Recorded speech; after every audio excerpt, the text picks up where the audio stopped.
2, 1. Welcome, everyone, to the post-race at Pocono Raceway. The Cup Series just ran its 160 laps, 400 miles here in the Pocono Mountains. I'm Steven Stumpf.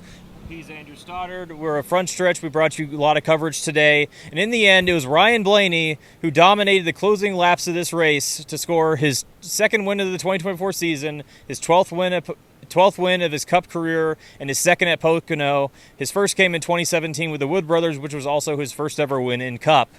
Now, things got very, very interesting towards the end, but at the beginning, it looked kind of to be Joe Gibbs Racing's day. Ty Gibbs won the pole. He led over 20 laps. Truex won Stage 1. Denny won Stage 2. Some guys, like Blaney, we'll get to him in a moment, they elected to short pit before the end of the stage, but obviously the Joe Gibbs Racing guys mainly went for the stage points at the beginning, and they had to work their way back a little bit at the end for the final stage. But the final stage was pretty orderly at first, but then when Todd Gilliland lost his brakes at lap 115, pretty much all chaos just wreaked havoc the next 20 laps. There were many crashes, blown engines, and so on, but the biggest story, I'd say, at least before the wrecks happened, was during that caution flag sequence. There were not one, not two, but 4 drivers that sped in the same section, Section 7, and the teams and drivers, they all knew that was a trouble spot going into this because for whatever reason, I'm not sure the reason why, but when all the teams did the speed checks on pit road on the pace laps before the very start of the race, over 80% of the field was speeding in that section. And so not one, not two, but 4 drivers getting nabbed in the same sections almost sounds unbelievable. And it was costly because one of them was Kyle Larson, who exited pit road with the lead. Chase Elliott was third. Ty Gibbs, who was also running up front, he got sent to the back, as well as Daniel Suarez.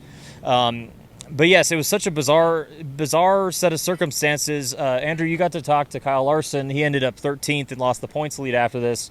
What did he have to say kind of about the speeding penalty, and also what did Ty Gibbs have to say as well?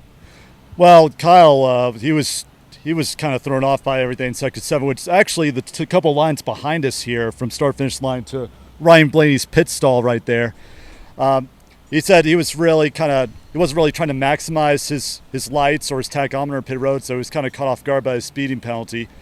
And Ty Gibbs noted that maybe the section lines at Pocono are a little different than they were from previous years, and that might have been part of what threw so many teams off when they checked the pit road speed pre-race.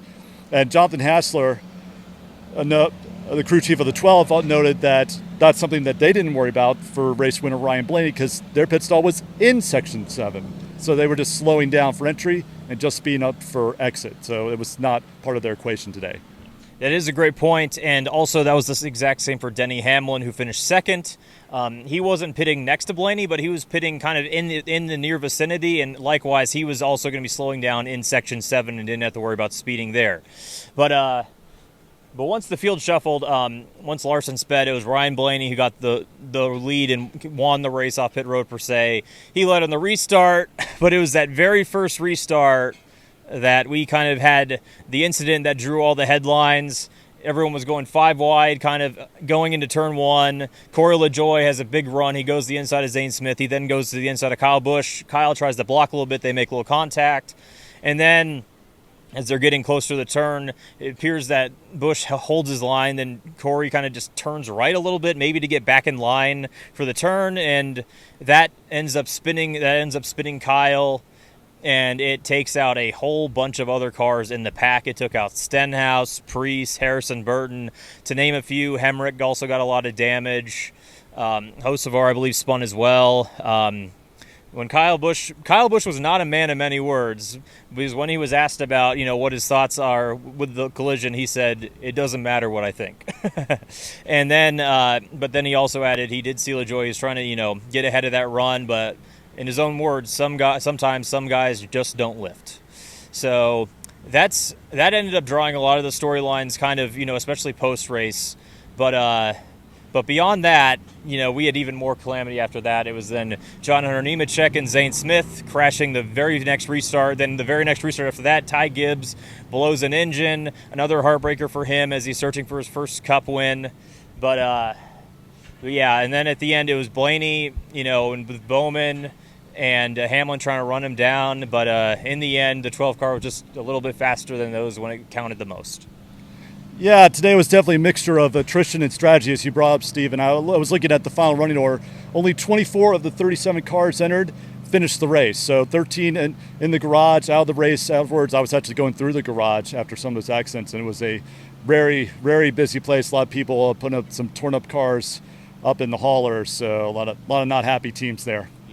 Yeah, definitely was a very busy. It kind of went from 0 to 100 real quick because Noah Gregson crashed at the start of the race. Ross Chastain, was in the middle of stage 2. He crashed as well, but then it was Gilliland, and it's boom, boom, boom, boom, boom. Everyone else enters the garage.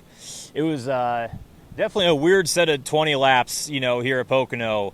But while Blaney does score a second win, the playoff cut line remains unchanged at the moment. No new winners, but the race remains very close. I believe there are only 4 spots left now. Truex has a very good big points advantage, but Ty Gibbs, Chris Buescher, Ross Chastain, they're all kind of on the bubble. And when Ross Chastain crashed and finished second to last, he now finds himself on that cut. He's still about 40 points above Bubba Wallace, but definitely not the day that they were hoping for. Yeah, so no new winners. 5 races left before the playoffs. 4 spots open, so the odds are getting pretty good that at least 1 or 2, maybe a couple more drivers will make the playoffs on points. But with that being said, I'm sure they would like to get that first win so that they could breathe a little bit easier before the playoff opener in a couple months. Yes, Ross looked like he was going to finish second at Nashville until all the late race chaos happened there. As I've said, Gibbs has shown a ton of speed, Truex has shown a ton of speed, but they just haven't been able to seal the deal. Buescher came so close at Kansas. It's kind of interesting because all the 4 guys that are above it have been so close to winning all year. But now if we get any more drivers winning from below, it's going to start to cost them for not being able to close the deal there. But next week, as the sun sets here, just 1 week from now, we will be in Indianapolis for the Brickyard 400. So many drivers were expressing excitement about it returning, even if it isn't the best race. The Indy Oval has that history.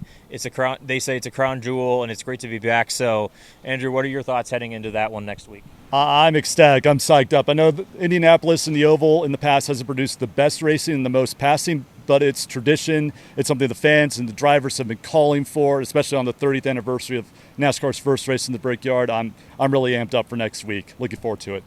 Me too. And I will also be there along with Anthony Demcott. We will be reporting for Frontstretch at Indianapolis in 1 week. I'm also excited for it too. Well, not only is it the 30th anniversary of the first running in 1994, but part of the reason why they went to the road course is because, in that late Gen 6 era, the road courses seem to be doing really well. Also, Indy kind of had struggled with attendance for a while, but now that we're in the next gen, the road courses are kind of struggling again.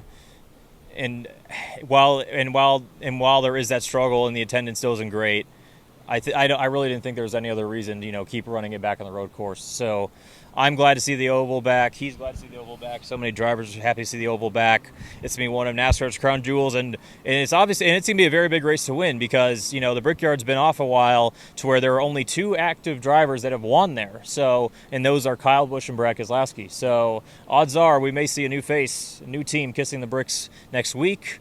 But we'll have to wait 1 week to find out who it will be. But that is all from Pocono. Hope you guys enjoyed the weekend. I'm Steven, he's Andrew, and good night from northern Pennsylvania. Steven Stumpf of Frontstretch.com here. Come back for more great racing videos, and if you like us, don't forget to hit that subscribe button.